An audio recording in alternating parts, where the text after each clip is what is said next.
Stock market में एक बहुत ही फेमस और पुराना जोक है कि यदि आपको स्टॉक मार्केट में लॉस हुआ है और आप बहुत ही ज्यादा टेंशन ले रहे हो तो डोंट वरी। आप किसी ऐसे बंदे को ढूंढो जो कि स्टॉक मार्केट में इन्वेस्ट करता है और उससे पूछिए कि भाई तेरे को इन्वेस्टमेंट में कितना नुकसान हुआ। और जब वो आपको उसका नुकसान बताएगा ना तो आपको बहुत ही ज्यादा राहत मिलेगी क्योंकि उसका नुकसान आपसे कई गुना ज्यादा होगा। तो क्या स्टॉक मार्केट वाकई एक जुआ है? क्योंकि यहाँ पर इन्वेस्ट करने वाले 80 to 90% लोग तो अपने पैसे गंवा ही देते हैं। तो चलिए जानते हैं इन्हीं इन्वेस्टर्स की 7 गलतियों को और उनसे ही सीखते हैं, क्योंकि स्टॉक मार्केट में अपने पास समय नहीं है गलती करने का। दूसरों की गलतियों से सीखो और आगे बढ़ो। और हाँ, लास्ट पॉइंट इस वीडियो का मोस्ट इंपोर्टेंट है, तो लास्ट तक बने रहिएगा वरना आप बहुत कुछ मिस कर दोगे। तो चलिए गाइस, बिना किसी देरी के वीडियो को स्टार्ट करते हैं। उससे पहले अगर आप पहली बार मेरे चैनल पर आए हो तो वीडियो को लाइक कर देना और चैनल को सब्सक्राइब कर सकते हो। तो पहली मिस्टेक है सीखने से पहले ही इन्वेस्ट करना। बहुत सारे लोग सीखना तो चाहते ही नहीं है, बस डायरेक्ट उन्हें पैसे कमाना है। तो देखिए, ऐसा नहीं होता है। अपने को नेता नहीं बनना है। बिना कुछ सीखे आप कुछ भी नहीं कर सकते और इन्वेस्टर बनना तो बहुत ही दूर की बात है।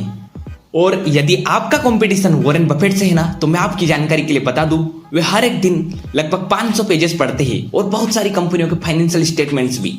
पर यदि आप इतना नहीं करते हो तो फिर आप सोचिए कि आपके कंपटीशन से कितने पीछे हो। तो इसलिए आपको लर्न तो करना पड़ेगा, क्योंकि तपना कोई नहीं चाहता, बस सबको सोना बनना है। तो ऐसा थोड़ी ना चलेगा दीदी। इसलिए इन्वेस्टिंग से पहले लर्निंग पर फोकस करो, क्योंकि the more you learn the more you earn. But हमारा एटीट्यूड ऐसा होता है कि चल चल बाप को मत सिखा, मेरे को सब आता है, मैं कर लूंगा। नोबडी इज परफेक्ट, सबको सब नहीं आता, इसलिए आप भी सीखिए जरूर। सेकेंड मिस्टेक है not doing proper research. According to me 3 तरह की रिसर्चेस होती है। फर्स्ट है फाइनेंशियल्स की, सेकेंड है मैनेजमेंट की और थर्ड है फ्यूचर पोटेंशियल्स की।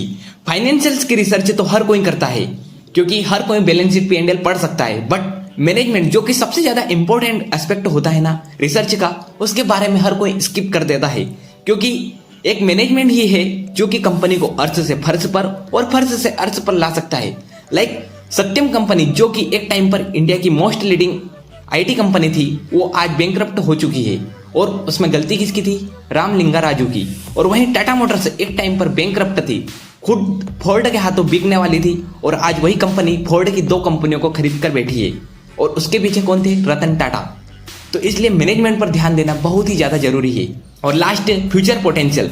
यदि कंपनी का कोई फ्यूचर है ही नहीं और आप उसमें इन्वेस्ट कर रहे हो तो लिटरली बोल रहा हूं, आप पैसे गवाओगे सही। थर्ड है भेड़ चाल चलना। सबको राकेश झुनझुनवाला को फॉलो करना है। उन्होंने जी एंटरटेनमेंट इंडिया में जब इन्वेस्ट किया था ना, तो देखते ही देखते सारे के सारे लोग टूट पड़े। शेयर की कीमत 200 रुपए से 600 रुपए पर चली गई। इसमें नुकसान किसका हुआ? रिटेल इन्वेस्टर्स का या फिर राकेश झुनझुनवाला का? क्योंकि वही 600 का शेयर आज के समय में 200 के करीबन आ गया है वापिस। ऐसे में उन लोगों के बारे में सोचिए जिन्होंने उस शेयर को 600 रुपए पर खरीदा होगा और अपने पोर्टफोलियो का लगभग 60 से 70% उसी कंपनी में लगा दिया होगा। ऐसे में उन्हें बहुत ही ज्यादा नुकसान होगा। वहीं यदि हम राकेश झुनझुनवाला का देखें तो उनके पोर्टफोलियो का 1% से भी कम प्रेजेंट करता है जील।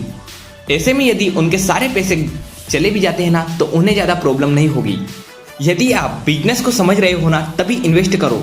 बस भेड़ चाल चलने से कोई फायदा नहीं होगा।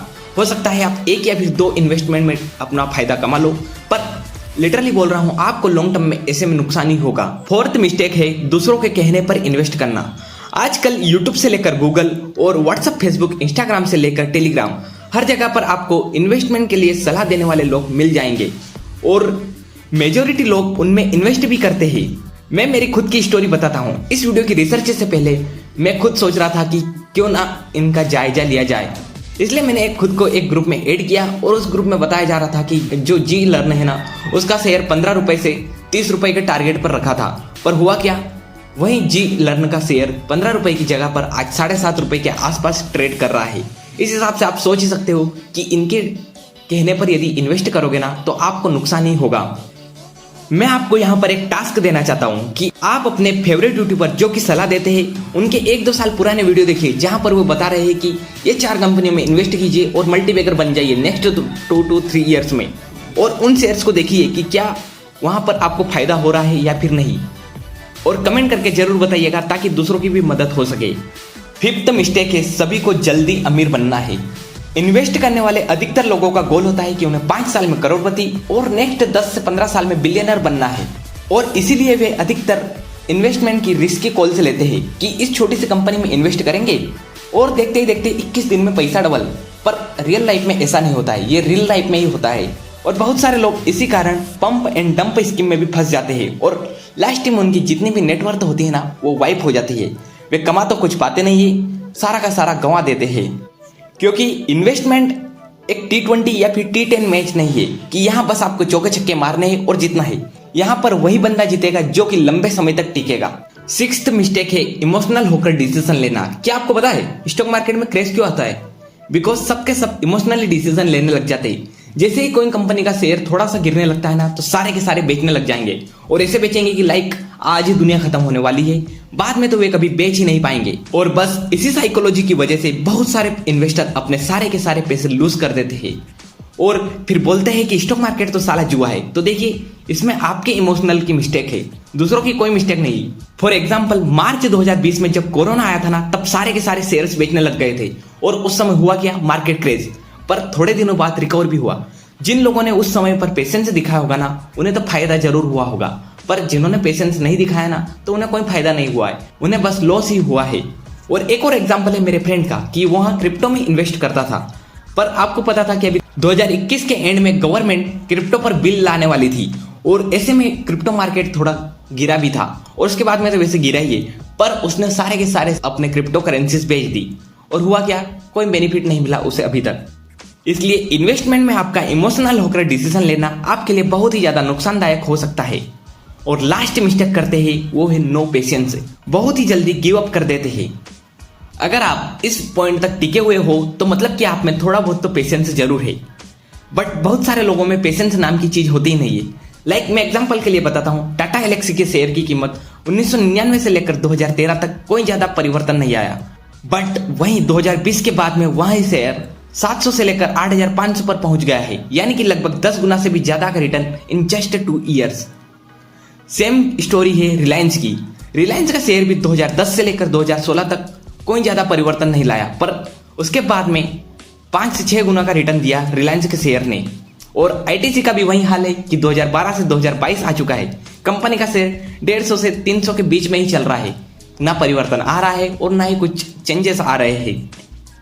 बट आईटीसी के बारे में मैं कुछ भी नहीं बोल सकता है, हो सकता है आगे जाकर वो बढ़े या फिर नहीं बढ़े।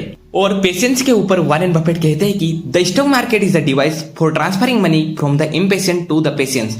यानी कि स्टॉक मार्केट एक ऐसा डिवाइस है जो कि इम्पेशेंट पर्सन के सारे पैसे पेशेंट पर्सन को ट्रांसफर कर देता है। कंक्लूजन पार्ट में यही बताना चाहूंगा कि यदि आपको वेल्थ क्रिएट करनी है तो आपको इन्वेस्टमेंट तो करना ही पड़ेगा, पर यदि आप आपके खून पसीने की कमाई डाल रहे हो ना, तो आपको राइट इन्वेस्टमेंट डिसीजन लेना ही पड़ेगा। बस दूसरों के कहने पर, दूसरों की सलाहों पर या फिर इमोशनली होकर आप डिसीजन मत लीजिए, इससे आपको लॉस ही होगा। और यदि आपको लॉस होता है ना, तो उसके जिम्मेदार आप खुद हो, ना कि कोई दूसरे। इसलिए दूसरों को कोसने की कोई जरूरत नहीं है। यदि आप दूसरों के कहने पर इन्वेस्ट करते हो ना, तो अभी से बंद कर दीजिए और दूसरों को फॉलो करने की जगह पर खुद की स्ट्रेटेजीज बनाओ, जो कि आपको एक सक्सेसफुल इन्वेस्टर बनाएगी। सो गाइस, इस वीडियो में बस इतना ही। अगर आपको वीडियो पसंद आया तो वीडियो को लाइक करना और चैनल को सब्सक्राइब करना, और आप कमेंट कर सकते हो कि नेक्स्ट वीडियो किस टॉपिक पर बनाऊं।